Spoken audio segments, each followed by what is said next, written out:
America में सत्ता में आते ही राष्ट्रपति डोनाल्ड ट्रंप ने अवैध रूप से देश में आए नागरिकों को बाहर का रास्ता दिखाते हुए उन्हें डिपोर्ट कर दिया था। ऐसे में अब इसी तरह का मामला ब्रिटेन यानी यूके से सामने आया है, लेकिन ये एक्शन अवैध रूप से देश में आए नागरिकों पर नहीं बल्कि अन्य देशों के लोगों द्वारा ब्रिटेन में किए गए अपराध में जेलों में बंद अपराधियों पर लिया जा रहा है। जी हाँ, विदेशी अपराधियों पर ब्रिटेन सरकार ने कड़ा रुख अपनाया है। ब्रिटेन के प्रधानमंत्री कीयर स्टारमर ने विदेशी अपराधियों के खिलाफ कड़ा कदम लेते हुए पहले डिपोर्ट फिर अपील नीति का ऐलान किया। इसका मतलब यह है कि अब ब्रिटेन में अपराध करने पर प्रवासियों को तुरंत उनके देश वापस भेज दिया जाएगा।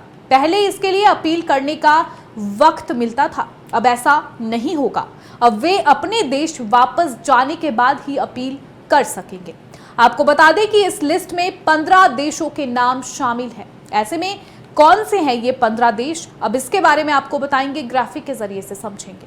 तो बता दें कि पहले डिपोर्ट फिर अपील नीति के तहत आने वाले देशों की लिस्ट में 15 देशों का नाम शामिल किया गया है, जिसमें Bharat, Australia, Canada, Kenya, Lebanon, Malaysia, Indonesia, Uganda, Zambia, Angola, Botswana, Brunei, Bulgaria, Latvia और गुयाना शामिल है।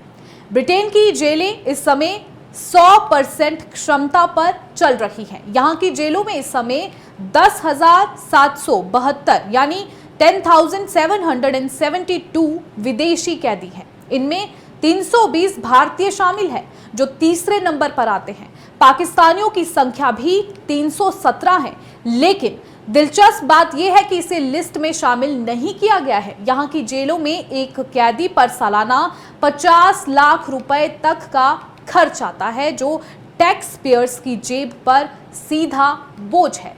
सरकार का मानना है कि पहले डिपोर्ट फिर अपील नीति से जेलों में तुरंत जगह खाली होगी और खर्च घटेगा।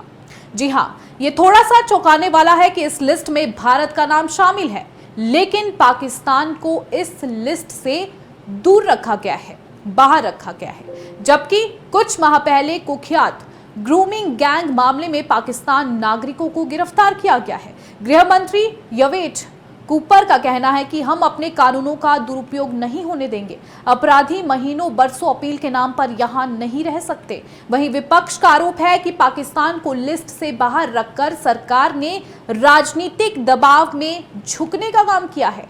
विपक्षी पार्टी कंजर्वेटिव के नेता क्रिस फिल्प ने इस फैसले को सरकार का यू टर्न बताया है। उन्होंने कहा कि स्टारमर सरकार सभी विदेशी अपराधियों को डिपोर्ट करने के बजाय कुछ देशों के लोगों को बचा रही है।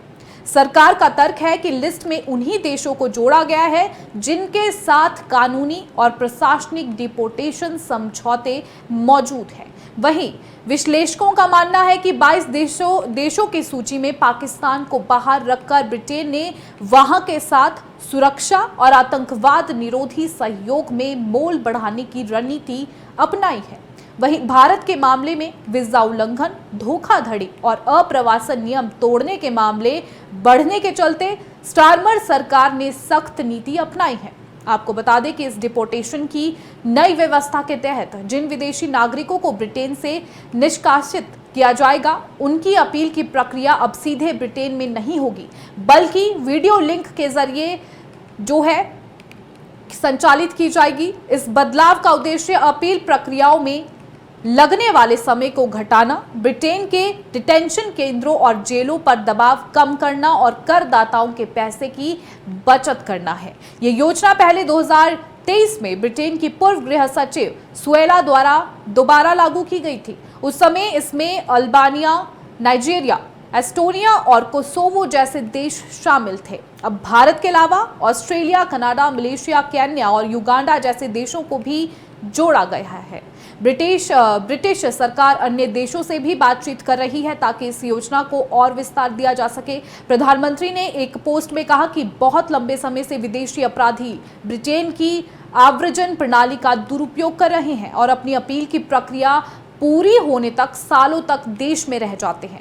उन्होंने साफ कहा कि अब ये सब खत्म होगा और ऐसे अपराधियों को पहली ही फुर्सत में देश से बाहर किया जाएगा। स्टारमर सरकार की ये नई नीति साफ तौर पर ये संकेत देती है कि उनकी लेबर पार्टी प्रवासन और सीमा सुरक्षा के मामलों में किसी भी तरह की ढील नहीं देना चाहती। उनकी सरकार ये सुनिश्चित करना चाहती है कि ब्रिटेन की सीमाएं सुरक्षित रहे और आव्रजन प्रणाली को अधिक कारगर और तेज बनाया जा सके।